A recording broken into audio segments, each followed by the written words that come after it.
प्रिय विद्यार्थियों, मैं रुबेन सरद माथुर, सहायक आचार्य, असिस्टेंट प्रोफेसर, आर्थिक प्रशासन एवं वित्तीय प्रबंध, economic administration and financial management, राजकीय शाकंभर स्नातकोत्तर महाविद्यालय सांबरलेक जयपुर आपका आज की इस ई लेक्चर में स्वागत करता हूं। विद्यार्थियों, पिछले ई लेक्चर्स में हमने बीकॉम प्रथम वर्ष बीकॉम पार्ट 1 के अंतर्गत हमारे ईएफएम सब्जेक्ट के पेपर व्यावसायिक अर्थशास्त्र यानी बिजनेस इकोनॉमिक्स का अध्ययन हम कर रहे थे और आज के ई लेक्चर में हम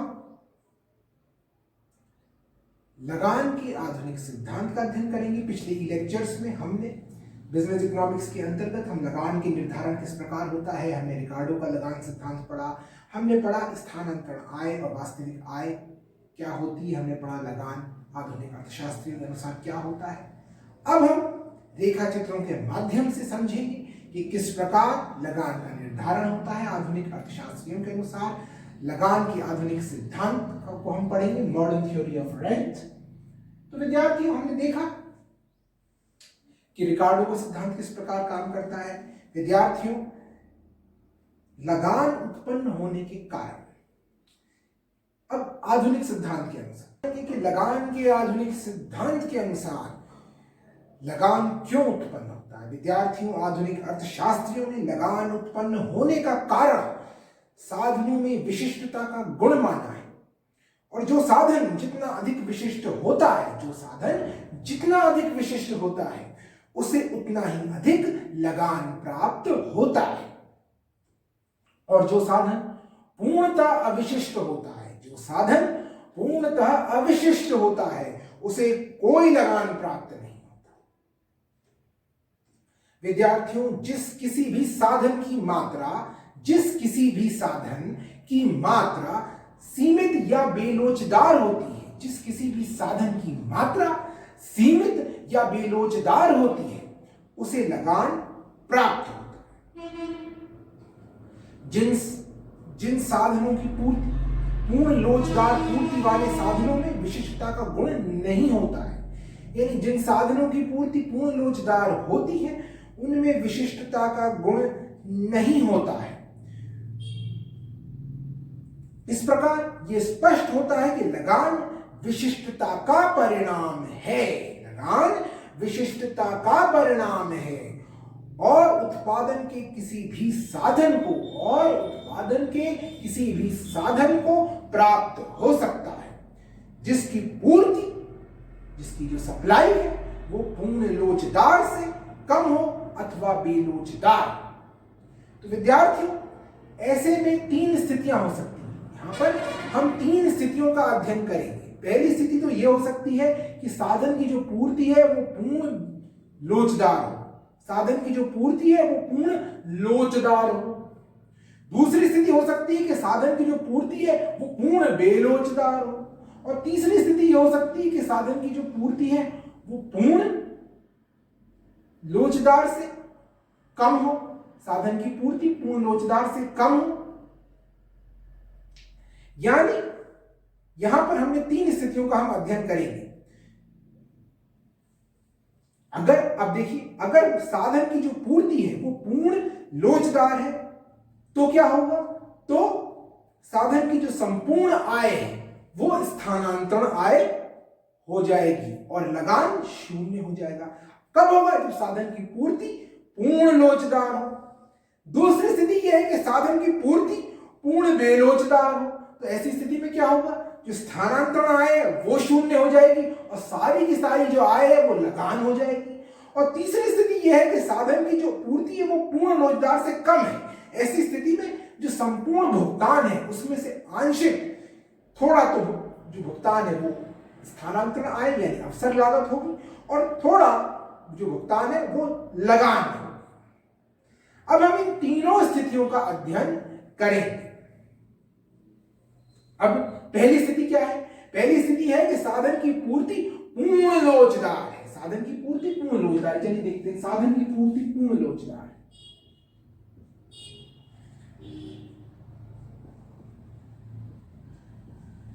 साधन की पूर्ति पूर्ण लोचदार है।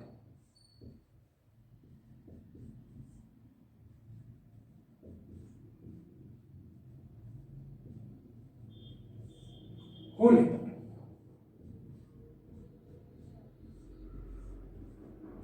साधन की पूर्ति पूर्ण लोचदार हो, ऐसे में क्या होगा?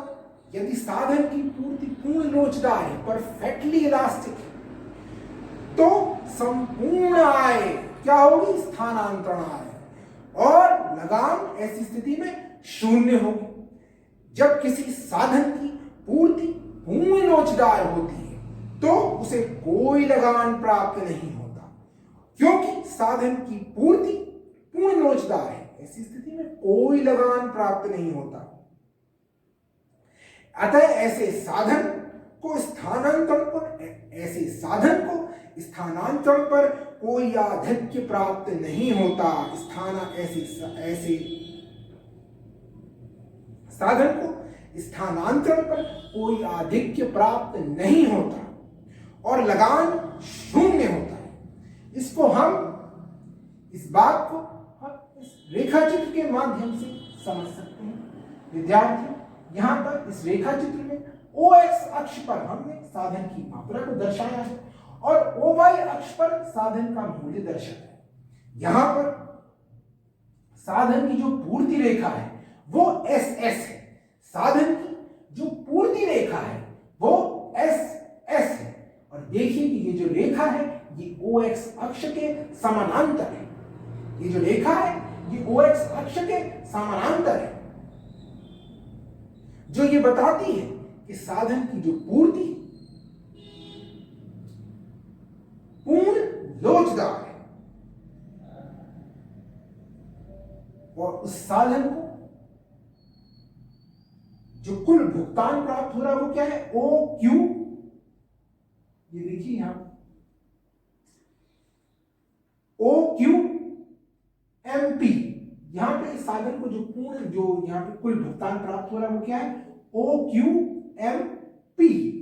और साधन की जो स्थानांतरण आय है वो भी यहां पे OQMP है। इसलिए साधन को कोई भी लगान प्राप्त नहीं हो रहा, क्योंकि साधन को जो कुल भुगतान प्राप्त हो रहा है वो कितना है? हमने बताया था कि लगान कैसे निकालते हैं। लगान निकालने के लिए आधुनिक सिद्धांत के अनुसार लगान कैसे निकालते हैं? वास्तविक आय माइनस स्थानांतरण आय, वास्तविक आय माइनस स्थानांतरण आय, रियल अर्निंग माइनस ट्रांसफर। लेकिन यहां पर कुल जो भुगतान साधन को यहां पे कुल भुगतान कितना है? OQMP। और साधन की जो स्थानांतरण आय है वो भी OQMP है, इसलिए दोनों में कोई अंतर नहीं, इसलिए लगान शून्य है। इसलिए साधन को कोई लगान प्राप्त नहीं हो रहा है। यहां पे साधन को कोई भी लगान प्राप्त नहीं हो रहा है, क्योंकि यहां पे देखिए स्थानांतरण आय भी OQMP है और भुगतान OQMP है। कोई यहां पे साधन को कोई लगान प्राप्त नहीं हो रहा है।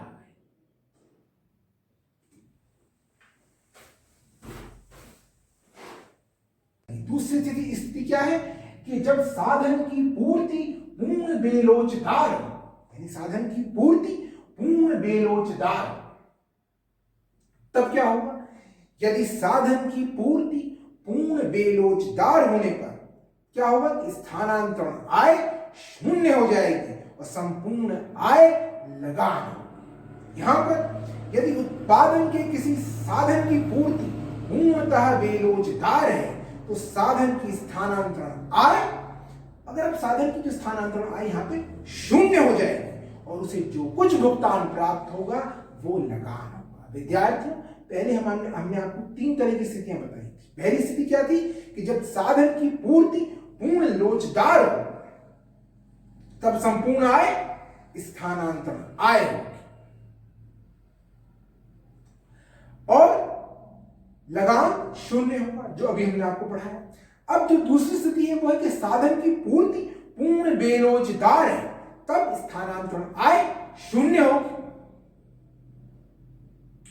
और संपूर्ण आय लगान। किसी साधन की पूर्ति पूर्णतः बेरोजगार होने का क्या अर्थ है कि वह साधन पूर्ण रूप से विशिष्ट है। ऐसे साधन की स्थानांतरण आय अथवा अवसर लागत शून्य होती है। इसलिए इस साधन को जो कुछ भुगतान प्राप्त होता है वह लगान होता है। इस रेखा चित्र में हम ये देख सकते हैं कि साधन की जो पूर्ति रेखा है SS वो पूर्णतः बेरोजगार है। साधन की मांग रेखा DD है। साधन का कुल भुगतान OQMP है और साधन का संपूर्ण भुगतान ही लगा है। इस प्रकार हम ये देख सकते हैं कि जब साधन की पूर्ति पूर्ण बेरोजगार होती है तो साधन की पूर्ति पूर्ण बेरोजगार होने पर स्थानांतरण आय शून्य होती है और संपूर्ण आय लगान होती है। जबकि अगर साधन की पूर्ति पूर्ण लोचदार है तो संपूर्ण आय क्या होगी? स्थानांतरण आय और लगान शून्य हो जाएगा। लेकिन अगर साधन की पूर्ति पूर्ण बेलोचदार है तो स्थानांतरण आय शून्य हो जाएगी और संपूर्ण आय ही लगान होगी।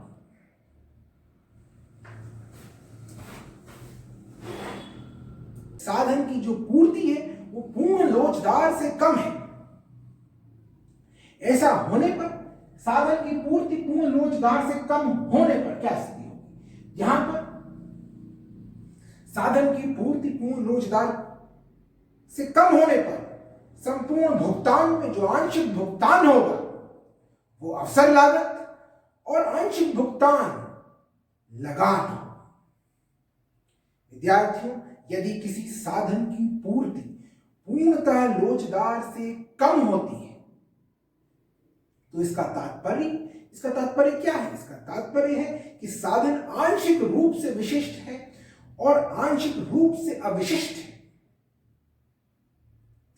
इसलिए साधन को जो कुछ आय प्राप्त होती है उसका एक भाग अवसर लागत होती है और दूसरा भाग लगान होता है। पूर्ण लोचदार से कम पूर्ति वाले साधन की पूर्ति रेखा बाएं से दाएं की ओर उठती हुई होती है। यानी पूर्ण लोचदार से कम पूर्ति वाले साधन की पूर्ति रेखा बाएं से दाएं की ओर उठती हुई होती है, जिसे हम इस रेखा चित्र के माध्यम से समझ सकते हैं। विद्यार्थियों, इस रेखा चित्र में जो SS है वो साधन की पूर्ति रेखा है। यहां देख सकते हैं कि ये बाएं से दाएं की ओर उठती हुई है और DD जो है ये साधन की मांग रेखा है। DD क्या है? साधन की मांग रेखा और SS क्या है? साधन की पूर्ति रेखा। इन दोनों के यहां पे मांग एवं पूर्ति रेखा के साम्य द्वारा साधन का पुरस्कार OP निर्धारित होता है और इस मूल्य पर साधन की OQ मात्रा प्रयोग में ली जाती है। यानी इस मूल्य पर साधन की OQ मात्रा प्रयोग में ली जाती है।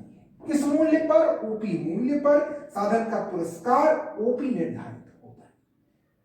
विद्यार्थी, यहां पर हम देख सकते हैं कि साधन का जो पुरस्कार है वो OP निर्धारित हुआ है और इस मूल्य पर साधन की OQ मात्रा काम में ली जाती है। इसलिए इस साधन की सबसे पहले हम देखेंगे कि वास्तविक आय क्या है। इस साधन की वास्तविक आय क्या है?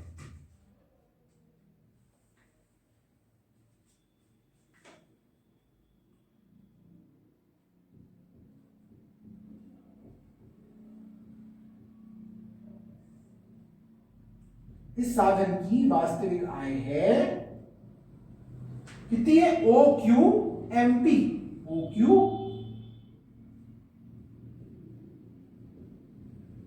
OQMP इस साधन की वास्तविक आय। इसमें से जो साधन की स्थानांतरण आय है या जो अवसर लागत है वो कितनी है? वो कैसे निर्धारित करेंगे? तो यहां पर साधन की अवसर लागत या साधन की स्थानांतरण आय है स्थानांतरण।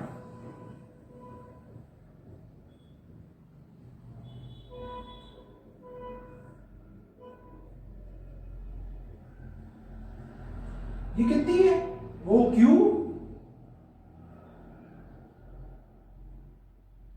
क्यू एम ई, ये है साधन की स्थानांतरण आय, यानी कुल वास्तविक आय जो है साधन की वो क्या है? O Q M P. उसमें से साधन की जो स्थानांतरण आय है वो क्या है? O Q M E. इसलिए जो दोनों का अंतर है वास्तविक आय माइनस स्थानांतरण आय, वास्तविक आय क्या है? O Q M P minus स्थानांतरण आय ओ क्यू एम ई। तो क्या है? तो हमारा लगान आ जाएगा। तो लगान क्या है? लगान है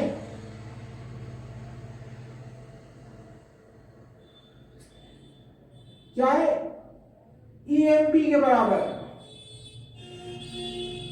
दोनों में जो अंतर है वो ईएमपी, यानी ये जो एरिया है वो लगान दिखा है। ईएमपी ये लगान हुआ, यानी यहां पे जो लगान है वो ईएमपी है। यानी अब आप देखिए साधन की